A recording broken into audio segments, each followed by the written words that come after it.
So, good afternoon, one and all. Today, I will be talking about the overview of global industry. Global industry means I'm going to speak about the pharmaceutical industry, medical device, and the nutraceutical. So this would be beneficial to all the participants to understand where we are and where we want to go in our career path. And that's why I brought all the content from the internet, which is freely available, and I have acknowledged the source. So before I proceed to my main presentation, I would like to spend few minutes about us, telling about us. So we are Raj, Global Pharma Regulatory Affair Consultant, and Raj Pharma e-learning. So we have 11 years old organization, and before that I worked in industry for around 20 years for sorry sorry Saurabh जल्दी charge है ठीक है अभी आप आ गए तो line wise So coming back to, I served industry for around 20 years, and with us there are 10 people working in Thane Center, and there are 25 trainers and other Kanwar आ गया auditors working with us. आ गया या आ रहा है Can you please keep on तो mute? भक्ति विक्रम ठीक है आप तीनों जाना आपके साथ जाएगा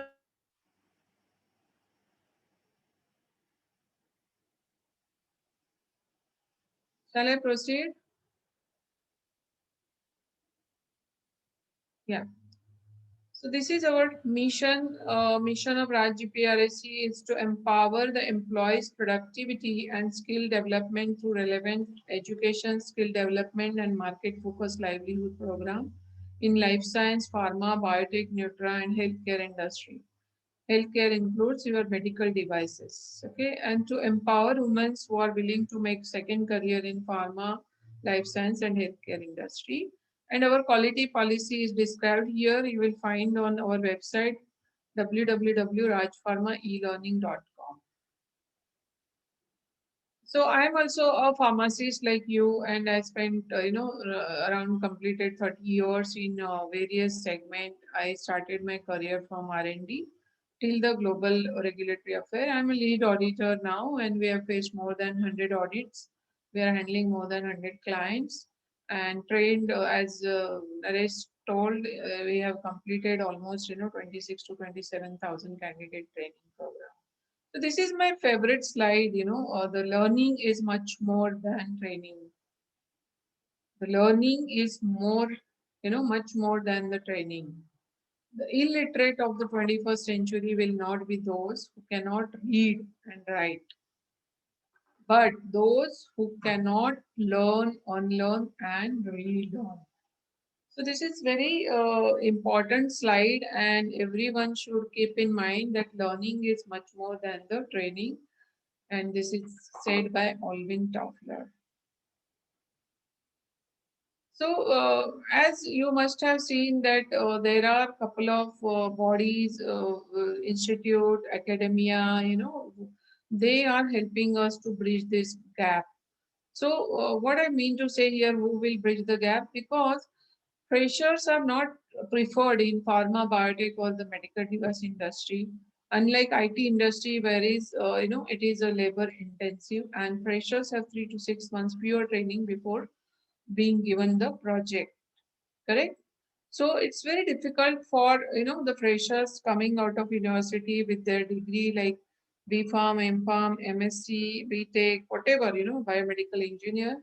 So they are not easily hired in the industry, and that's why you have to go for the skill based program or to improve in your competency level, your skills, so that it would be easy for you to work in different kind of industry. Okay, and that is why there are dedicated training centers, that is the need of our, so because of need of the hour, we also started our training institute since 2010, 11 years back, you can see, and that's the reason we have skilled so many employees, more than 27,000 during this 10, 11 years.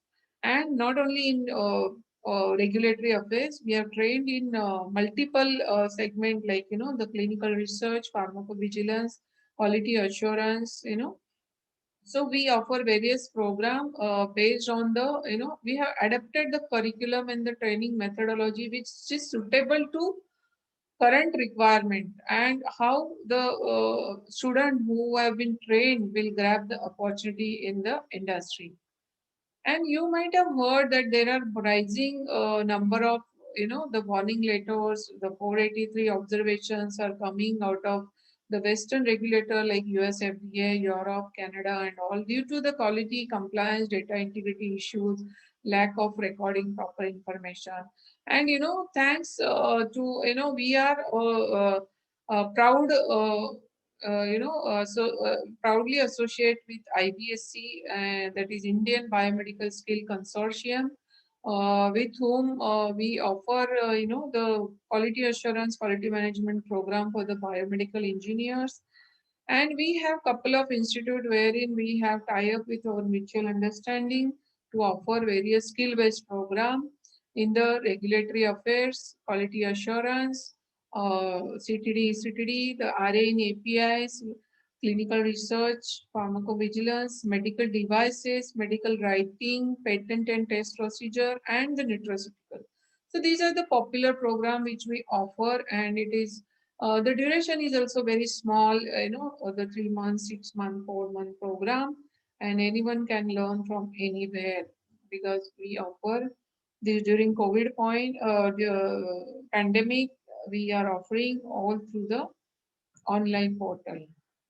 So these are all e-learning online education program.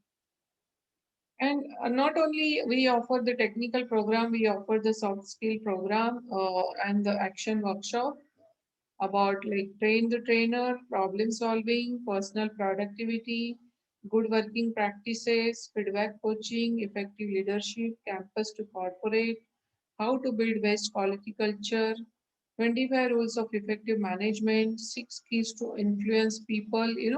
So all these programs are essential when you are working in any kind of industry, though it is a pharma, medical, IT, engineering, or any kind of industry. All these skills are very much required, and that's why we offer some soft skill and action workshop to get benefit out of it. As I said, we offer the certificate program in quality assurance with this IBSC, and we offer these 5 modules for the medical devices in which the global MDR we have covered US, Europe, and India.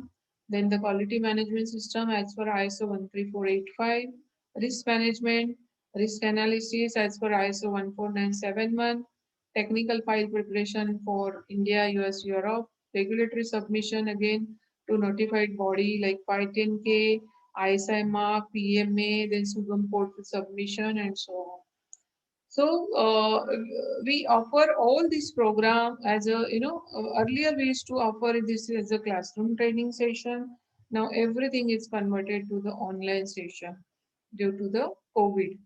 And we offer again in-house seminars wherein we travel to the company premises as per the the client requirement. We offer the client specific tailor made program, and there are a couple of hands on program like we have CTD, pharmacovigilance, and so on, wherein we offer hands on training program.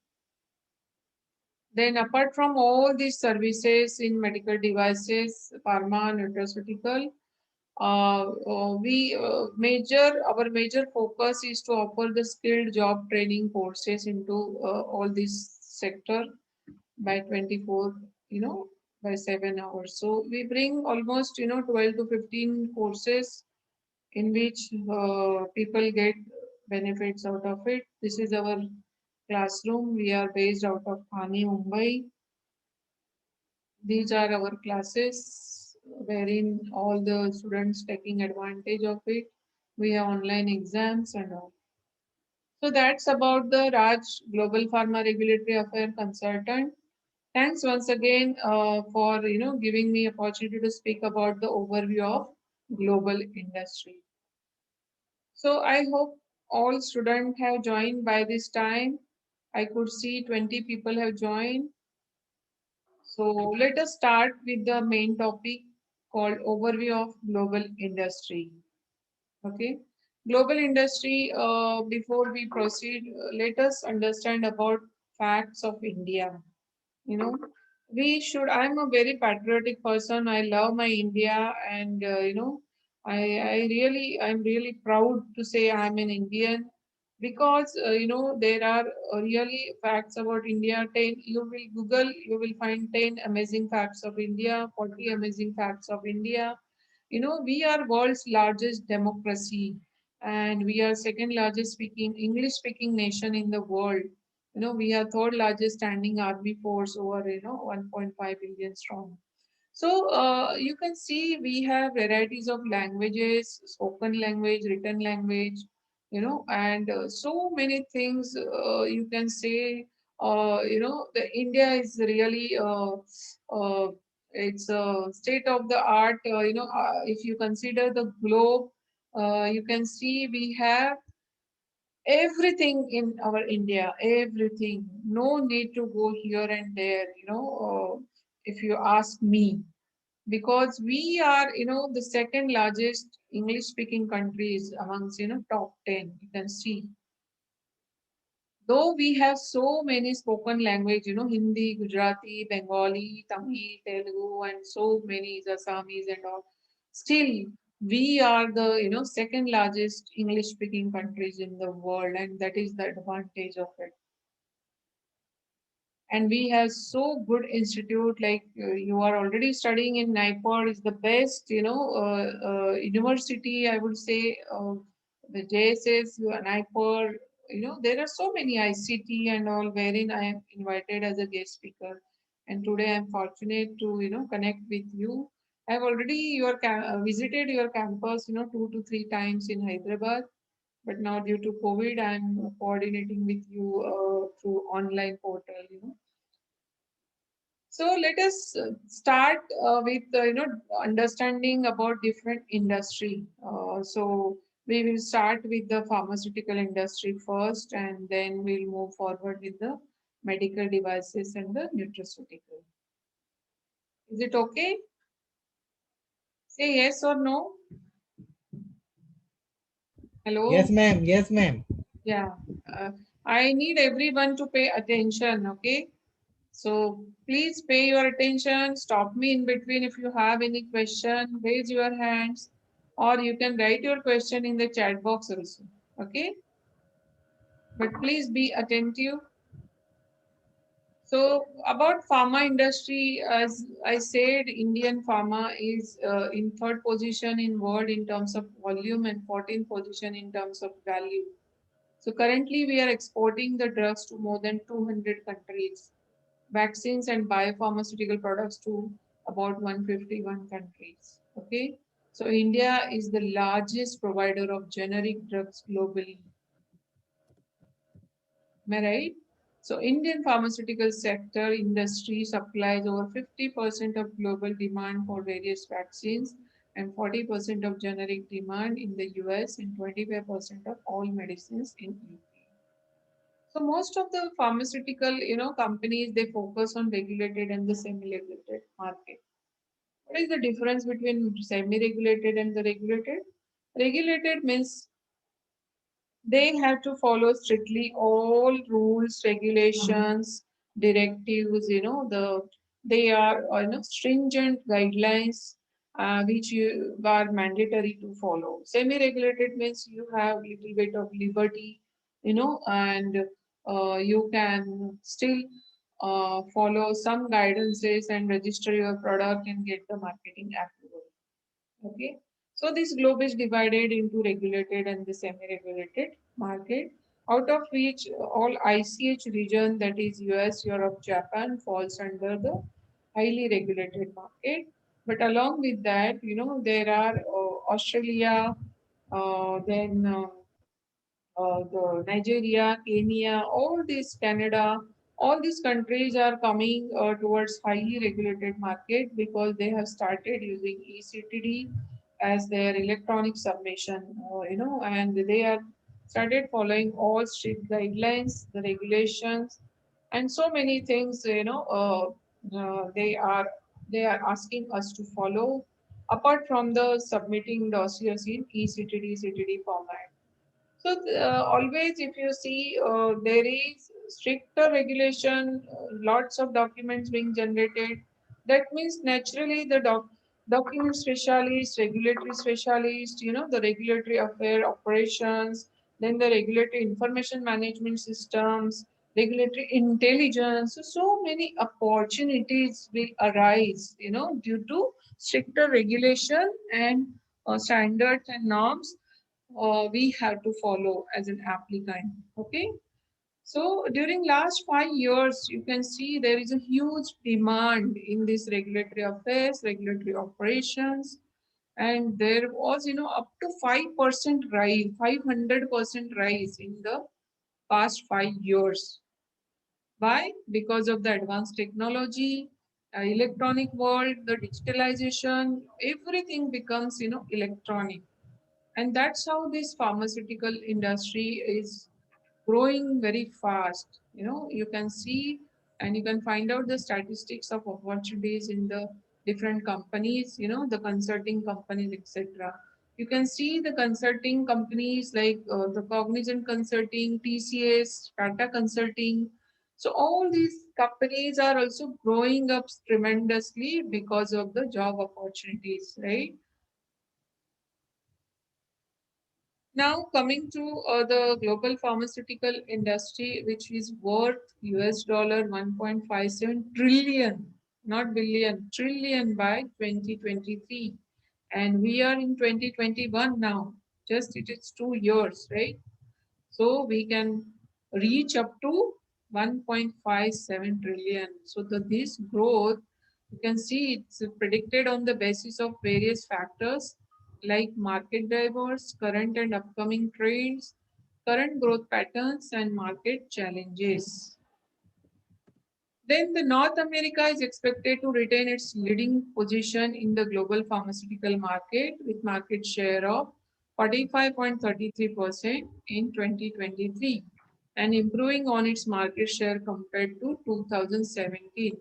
So you can see the North America, similarly Europe, Asia Pacific, Latin America, Middle East countries, then Africa, it is called MEA. All these countries on the regions will see by 2023 the tremendous growth. You can see 20.24%, 24.07% in Asia Pacific, then MEA, So after 2 to 5 years, see there is potential opportunities for all RAQA people, and this is good enough to understand the global level how this pharma industry works and how we are progressing. So you can see the market share of global pharmaceutical market: Europe, Asia Pacific, Middle East and Africa, Latin America, and North America. You can see, so tremendous growth. Okay, and that's how we should learn all these international standards, international regulatory affairs, and all the compliance system. And nowadays, you have to learn about 21 CFR parts, data integrity, computer system validation, along with the regulatory intelligence and the worldwide regulatory affairs. So there are certainly some growth drivers and some inhibitors as well. So let us see what are the growth drivers and the inhibitor for this global pharma industry. So growth drivers are like growing and aging population, increasing access of pharmaceuticals to poor and middle class families due to their rising disposable income. Correct? Everybody is earning, right? And they are rising their income, and increasing focus on rare and specialty disease. So many of us, like many of the companies, have started focusing on the rare disease. Now, COVID, just take the example. So many people have entered into manufacturing of masks, making sanitizers, making PPE kit, then the vaccine, sera, then the thermometer, rapid kits, and so many diagnostic kits. Correct. So people are focusing, the more on towards the rare and the specialty disease. Then the innovation in advanced biologics, nucleic acid therapeutics, cell therapies, and bioelectronics, and implantable field. So you must have seen now from head to toe, you have each kind of medical device. Even a simple, if you have to check the pregnancy, you have the Prega kit. Okay. If you have to check blood sugar, you have the glucometer. So everything is available right from your head to toe. So however parts are available in your body, you must have learned about the anatomy and the physiology of our body. Everything is available nowadays, right? The heart, the pacemaker, X-ray machine, everything. We will cover this under the medical devices. When we talk about drivers, there are some inhibitors like increasing cost controls in key pharma markets, tightening of the government policies, decreasing R&D expenditure due to slowdown in the global pharma industry, decreasing return on investment in generics pharma market due to price erosion. So of course price erosion is tremendous. There are DPCO Act, NPPA. So many people are getting very low profit, low margin in the generic and other items which are manufactured and sold throughout the world. But it is, and on the other hand, the patient are getting at the cheaper rate. But still, other factors like suppose now petrol prices increase, the lifestyle item, other household items rates are increased. So there are some inhibitors, of course, So that is why the decrease in return and decrease in the R&D expenditure due to slowdown in global pharma industry. So these are the inhibitors, what we spoke just now. So these are the top 10 pharma companies by 2020. You can see Roche, Pfizer, Johnson& Johnson, Merck, Novartis, Abbvie, Takeda, Bristol Myers, Sanofi, Amgen. So these are the top 10. This number always get changed everywhere, every year based on the profit ratio. Okay. So you can see the total revenue from the pharmaceutical segment in US dollar billions. So these are all, billions figure. So big, player they are. So you can see Pfizer is always, on top. Pfizer and Novartis, Merck and all, top five to top 10 company. AbbVie is Abbott. Then two, three company, three of the company I have already worked with. Now let us talk about the global pharmaceutical market segmentation. Okay. Segmentation means what? It is a form of sorting, correct? Arranging items in a systematic manner. So once items are sorted into distinct groups like segments based on certain criteria, specific actions can then be taken based on their criteria. Okay. So the process entails dividing the market of potential customers and clients into segments based on the characteristics such as interest or needs so that marketing messages, tactics, and the content can become more targeted. So uh, I will just explain in this way like market segmentation, how it is. These are the types of market segmentation: geographic, demographic, psychographic, and behavioral. Okay, so this is how the market segmentation happens based on geographic means it is country wise, right? City, density of that country, population, language, climate, area, and the population. Correct? So this is based on your geography. Then demographic means age, gender, income, education, social status, family, life, and occupation. Psychographic means lifestyle, your interest, your concern, your personality, values, attitudes. And behavioral means benefits, purchase, usage, intent, occasion, buyer stage, user status, life cycle stage, and engagement. So that is how this market segmentation looks like. So now we see after the market segmentation the types of pharmaceutical products. Types of pharmaceutical products. So different types of pharmaceutical companies specialize in making different pharmaceutical formulation. Right? The oral drugs, parenteral formulation, topical medicine, modified release formulation, novel drug formulation, oncology. You know, then the types of pharmaceutical product, when we look at the pharma product, based on what part of the body they affect, so their main types are as follow: digestive system. Okay, so what are the different dosage form available for our digestion? Correct. So antacids, antiflatulence, proton pump inhibitors, laxatives, antispasmodics, and so on. Cardiovascular, same additionally beta blockers, diuretics, antiarrhythmetics, vasoconstrictors, vasodilators, anticoagulants, and hemostatic drug. Nervous system, again, this is hypnotic, anesthetics, antipsychotics, antidepressant, and so on. So similarly, when we talk about the type of dosage form and type of immune system and all, type of pharmaceutical product and the uh, uh, type of the pharmaceutical product and the dosage form.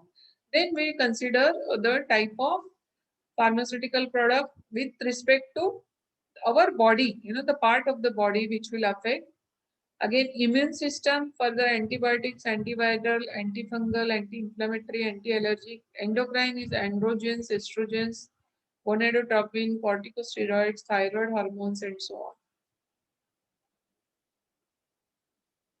Now, we have discussed the segmentation, the types of dosage form, the type of, the pharmaceutical products based on our body of the part. Okay.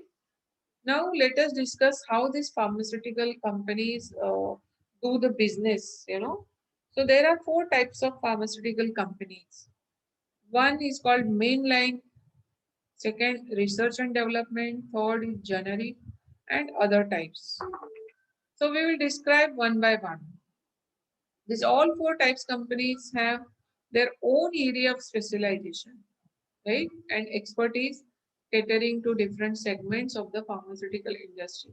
And all of them have an equal contribution to the industry, irrespective of the amount of inventions or turnover that is associated with their name. While some may manufacture more products, there are others whose products matter more. So, how it is divided? Mainline means large multinational pharmaceutical companies that manufacture multiple drugs, most of which are well known and are in common usage.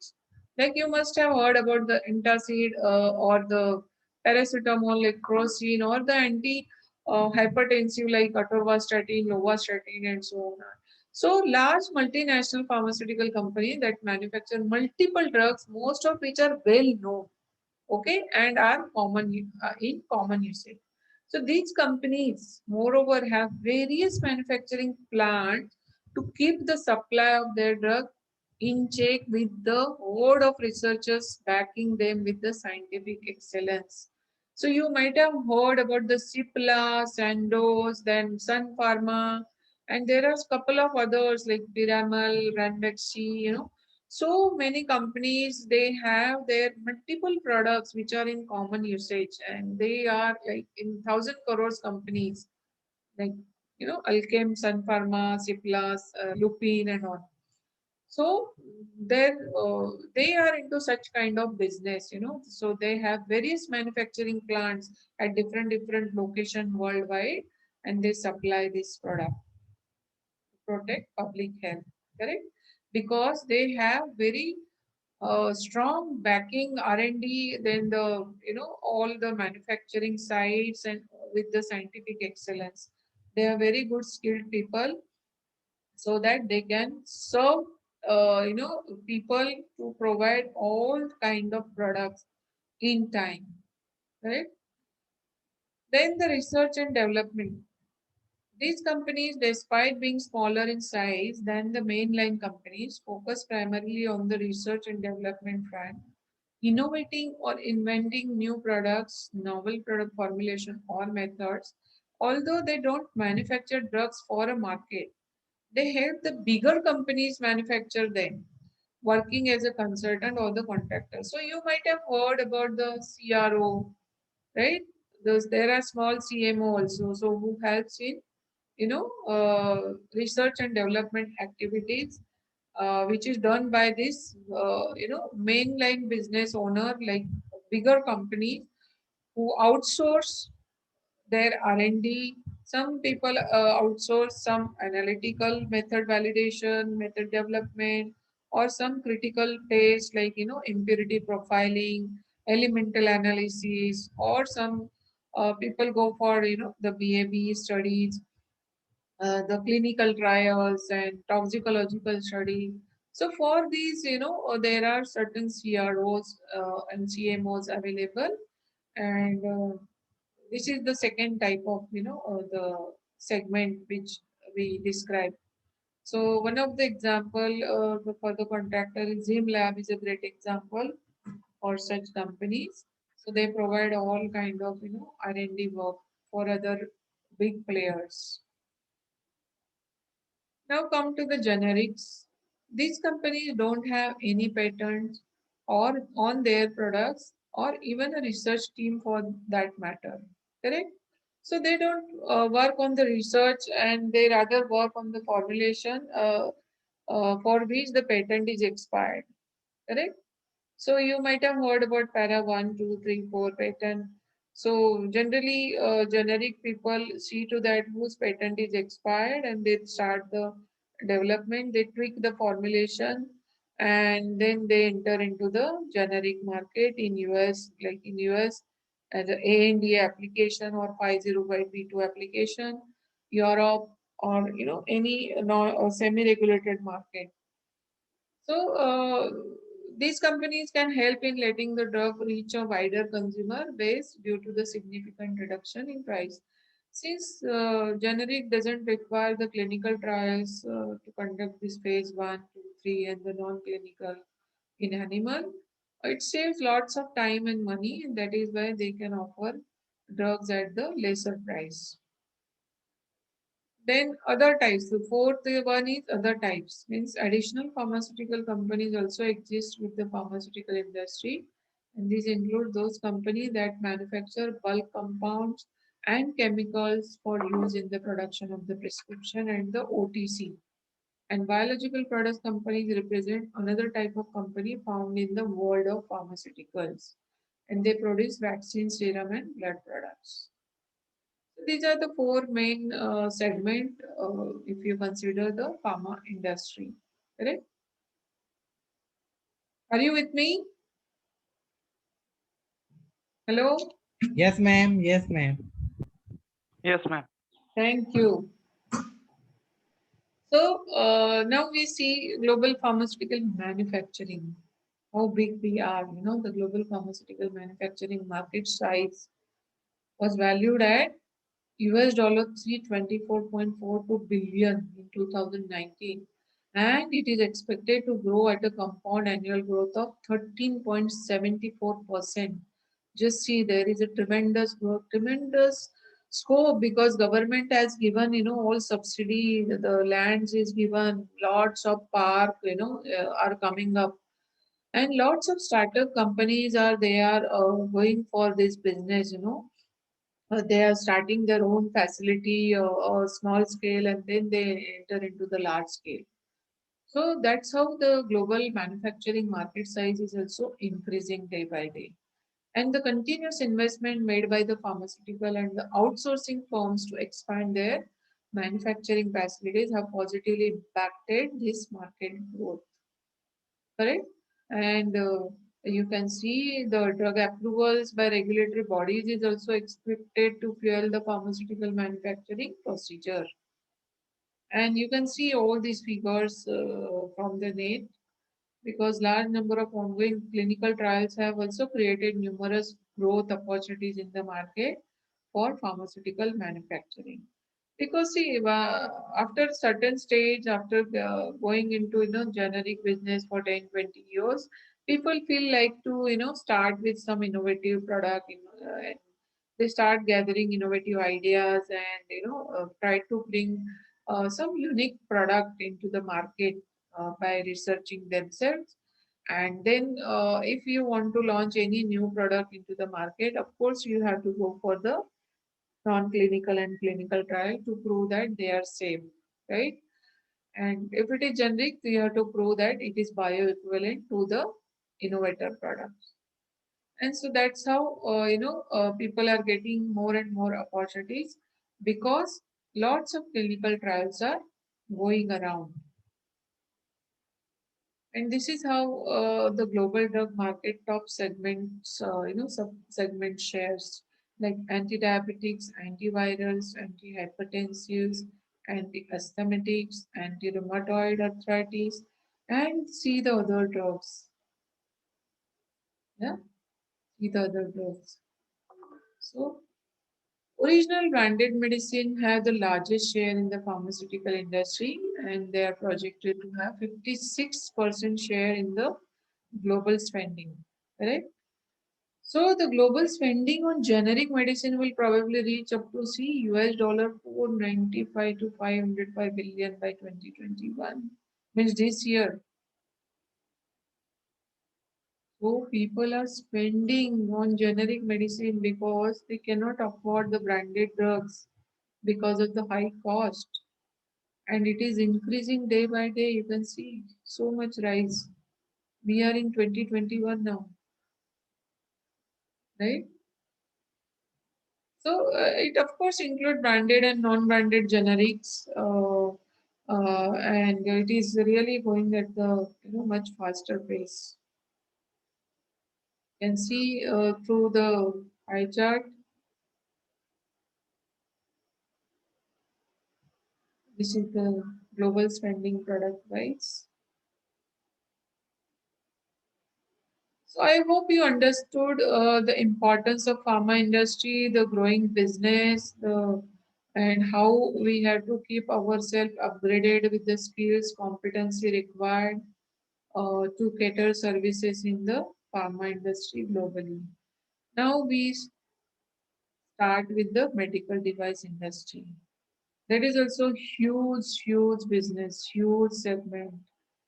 Now you will see next 5 years there will be uh, tremendous opportunities in this segment, because medical devices benefit patients by helping healthcare provider diagnose and treat patient, and helping patient overcome sickness or disease, improving their quality of the life. As I said earlier, from head to toe, there are all kind of medical devices available. When you enter in the body, you see all types, like the knee replacement, the hip implant, the heart pacemaker, intraocular lens. You can see everything like deep brain stimulator. In that matter, like right from your wheelchair, diabetic test strips, MRI machine, ECG machine. So many medical devices are available in the market. And the medical clusters are coming up, right? Already this AMTZ, Telangana, Visakhapatnam, you must have seen so many big park, the medical device parks are coming up. Tamil Nadu, Telangana, Maharashtra, Karnataka, Gujarat, Haryana, Delhi. And there are a couple of Orissa, Chandigarh, Goa. You might have seen the articles published recently during last 6 months. Lots of medical devices parks are coming up, medtech zone and all. So lots of opportunities, guys. You are still young and you try to grab this opportunity, try to improve your knowledge on the subject. I will just give you a brief idea about the global market for the medical devices. Let us start with India first. Medical device industry in India. So India is among the top 20 global markets for the medical devices, and this market is expected to increase 35.4%. See, CAGR to reach this many billions, 50 billion in 2020. Correct? So the medical devices sector in India comprises large multinational and small and mid-sized companies. And our government of India has commenced various initiatives to strengthen the medical device sector with emphasis on research and development and what and 100% FDI for medical devices to boost the market.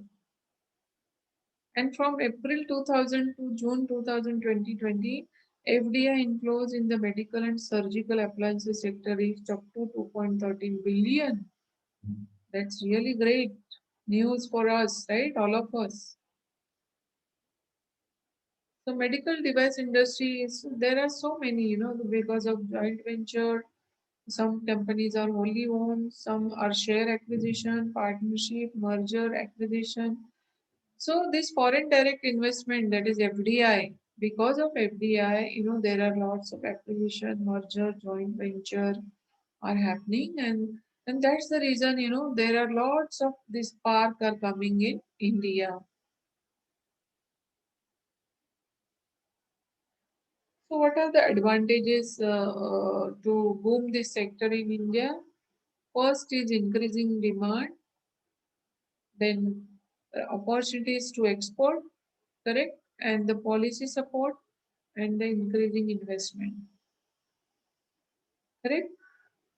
Increasing demand means, of course, there are so huge demand for the medical facilities and the medical equipment, and the various government initiatives such as product linked incentives, that is PLI scheme for medical devices, and establishing medical parks with will augment the demand and opportunities to export.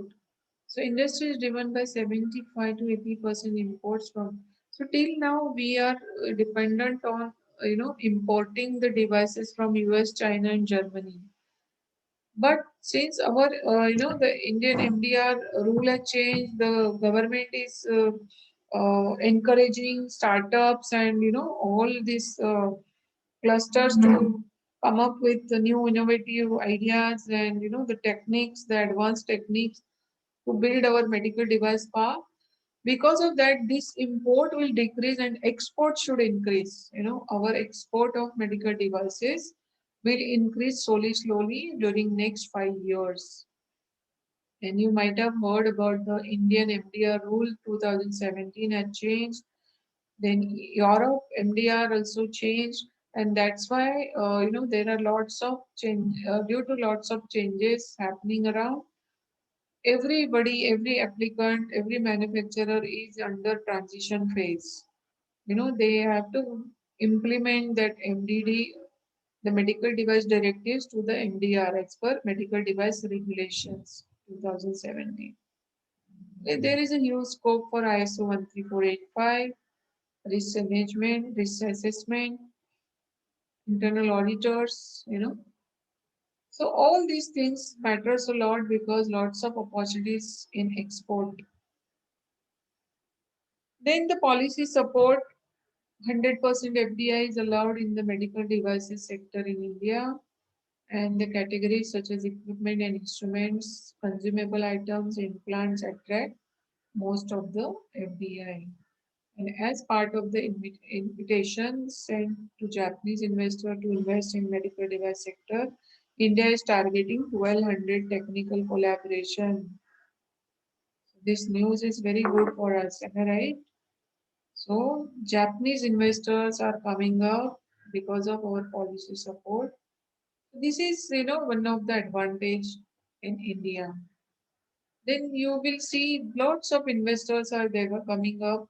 They are investing into this segment. Okay, this sector has attracted significant investment over the years, and government plans to invest significantly in establishing medical devices parks in four states that I have shown you: Telangana, Tamil Nadu, Kerala, and so on.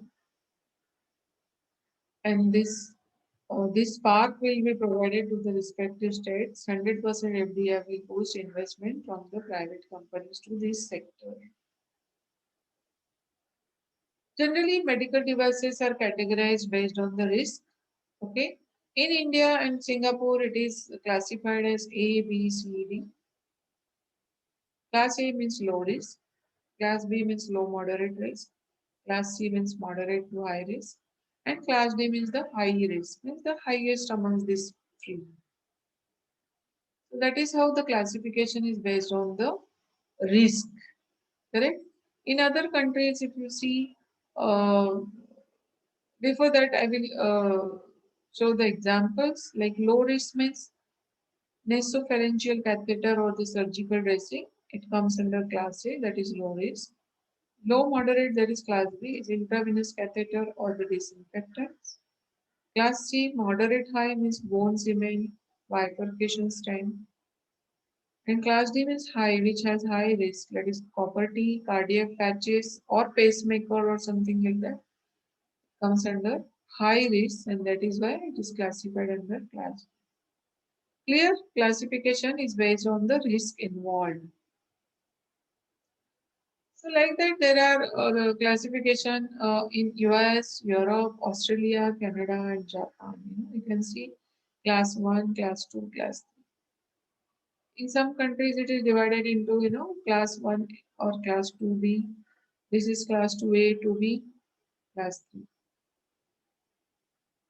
So how this classification is done? Based on the low risk to high risk. Then you see the top 10 medical device companies by this medical device segment in US dollar. You can see Medtronic is the topmost, Johnson & Johnson, Thermo Fisher, Abbott. Correct? So GE Healthcare, Philips, SNS Medical, Siemens, BD, Cardinal Health. So these are all top 10 medical devices companies, though there are thousands of companies in the mid-level and the small size companies. Okay, so this is how the medical device market size looks like. You can see from 2015 to 2025. We see tremendous growth. So this market is then expected to grow, recover and grow at the CAGR of 6.1% from 2021 and reach up to 603.5 billion in 2023. Is it interesting? So you can see market size of medical device, and these are the segments. So going forward beyond 2020, a rapid increase in the prevalence of the infectious disease and increasing prevalence of chronic disease will support the market. The factors that could hinder the growth of the medical device market in the future include supply chain disruption. Why I have written this? There will be a supply chain disruption because of the COVID-19 pandemic. Lots of manufacturers face the challenges to import the material, the supply to the raw material, the component required to manufacture the final product, that is medical devices. Because China is now banned, most of the material people used to buy from China. Then the Germany, Taiwan, Hong Kong, and so on. So there are lots of disruption happening due to only COVID, but the situation will improve maybe by next year or next to next year. Let us see. Everybody started taking vaccine, so the things will improve now. So you can see the medical equipment industry. based on medical imaging equipment, operating room surgical, patient monitors, cardiovascular. And see how big is industry. This is just an equipment industry. I will slowly take you further, and you will be surprised to see how big this segment is. How big is the medical device market? This is by geography. The North America, Europe, Middle East and Africa, and South America. And this is again Asia Pacific attack.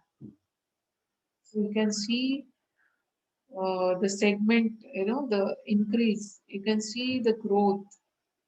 So North America was the largest region in the global market, global medical device market. Okay. Then it was followed by Asia Pacific and the Western Europe. Correct? And then this will be followed by Middle East, Africa. You can see here, right? US, Western Europe, Middle East, Africa, Eastern Europe, and then the Asia Pacific. This is how this medical device market segmentation look like.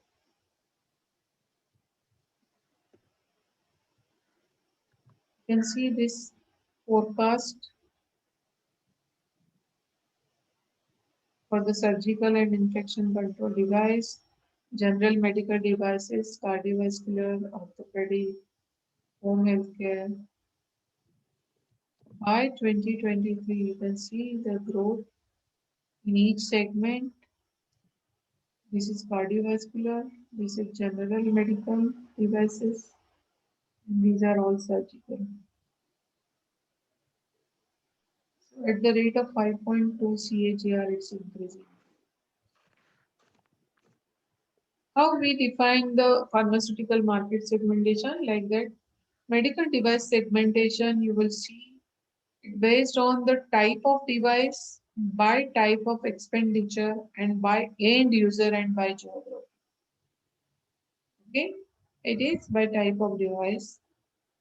Type of device: in vitro diagnostic, dental equipment, ophthalmic, diagnostic, cardiovascular, hospital, surgical. Or you can see A to O.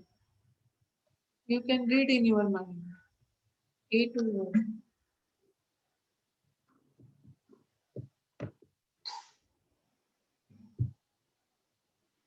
So these are the market segmentation by the type of device. Okay. The next is global dental care equipment market. See, 308 million. You can see the increase in this market. North America, Europe, APAC, and ROW. All general dental devices and equipment, general dental surgical devices and equipment, and dental diagnostic imaging devices and equipment are, in huge demand nowadays. You can see all people are behind the, cosmetic surgery. They want to have their smile nice. Then there are lots of, dental treatment also. You would see many people undergoes, right? And there is continuous demand. Now the braces, in old days, braces used to place on teeth to, pull it behind. But nowadays, Invisalign, you might have heard, Invisalign is available. So whenever it is placed on your, denture, it doesn't look like you have placed some braces. So that's advanced technology helps us to increase this demand and increase, of course, the growth is there. Profit is also there. So now ophthalmic device we'll consider. So vision care device, equipment, cataract surgery device, diagnostic and monitoring ophthalmic, refractive surgery device and equipment. So many types of devices available and see the rate of increase.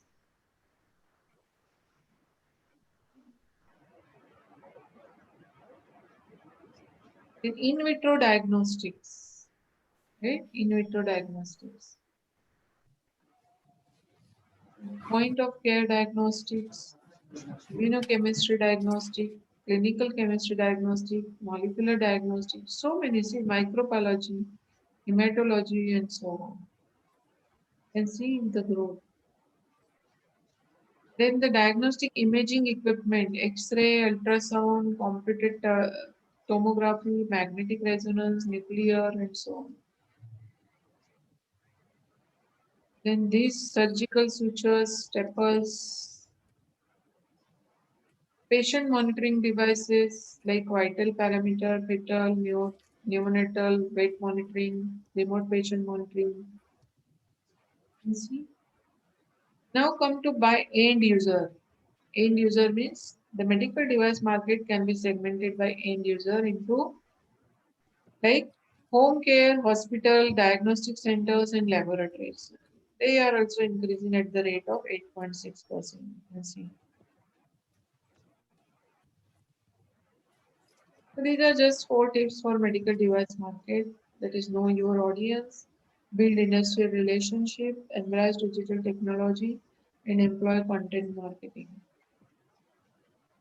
Now we see what are the opportunities and the recommendation, right? So the top opportunities in medical device market segmented by type of device will arise. In vitro diagnostic market, which will gain 23.4 billion. Then by end user will grow up to the 130 billion, and by type of healthcare expenditure will arise in public healthcare expenditure segment will gain by 81.7%. Okay, and the medical device market size will gain the most in USA at 37.6 billion. So the recommendation is, to take advantage of these opportunities, you focus on the development of wearable and mobile application. Now you know that AI, VR, all technology, Android technology is available. So focus on development of wearable and the mobile application, which is user friendly, easily acceptable, recommended. Focusing on hybrid imaging technology to develop innovative imaging equipment. You might have heard about 3D, technology. Focusing on developing devices with low ionizing radiation. Investing in developing technological advanced medical devices and developing portable medical devices, realizing the demand from customer and the consumers. So once you understand the customer requirement, you can design your and develop your medical device accordingly, because the player adopted strategy in the medical device market include expanding product portfolio through strategic acquisition and the sustainable investment. Then the last segment is the nutraceutical. This is also upcoming segment, and lots of people you might have heard now moving forward with the Nutra and Ayurvedic treatment, because they are fed up of with the allopathy treatment. So the Nutra global market size is projected to reach about US dollar 722.49 billion by 2027. And rising awareness regarding calorie reduction, weight loss in countries including US, China, and India is expected to promote the application of nutraceutical, which in turn will have substantial impact on the industry growth.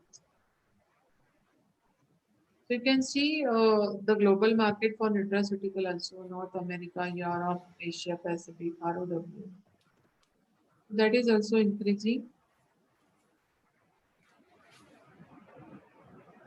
So size of nutraceutical market in India is over rupees 10,000 crore industry and likely to grow at the rate of 15%. We can see there are functional food, functional beverages, dietary supplements, sport drinks, fortified juices, glucose powders, probiotics, fortified foods, vitamin supplement, minerals, macronutrients, herbal extract, and so on. You can see the increase in potential geography by the nutraceutical. In the country's nutraceutical industry is already making waves in the APAC nutra industry after Japan and China. You can see there is growth in nutraceutical market as well. So nutraceutical are categorized under like nutraceuticals, health supplements, food for special dietary use other than infant and those products intended to be taken under medical advices, and food for special medical purpose and the novel food. So you can see this just one I have added. So many people, always think like, the food is, healthy or food is good for, some people says prevention is better than cure, correct? So they don't rely on any medicine. They just keep the good habit of eating good food, right? Some people say nutraceutical, some is, medicine, Ayurvedic, OTC. So where I belong, क्या नहीं हो रहा है क्या you have to decide. Then because of the hello,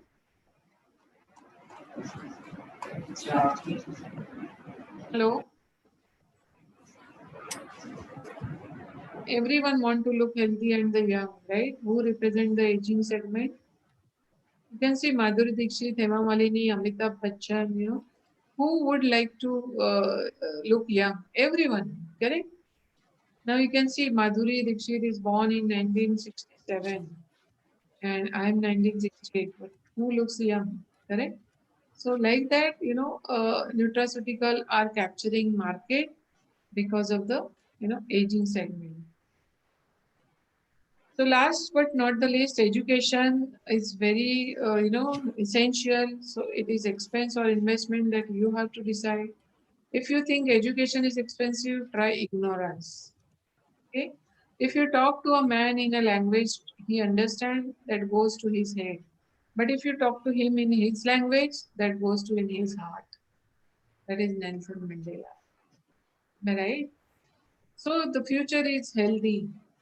So please focus, on your career, your, what you say, your own skill development, passion, and everything. So thank you very much for your kind attention. I have covered the global industry from the medical device, pharmaceutical, and the nutraceutical per se. And I will stop this lecture now. And if you have any question, we will take up this and then we will discuss about the regulatory affair, the profession, the importance of regulatory affairs as well. So thank you once again for your kind attention. And now we open for the question and answer session.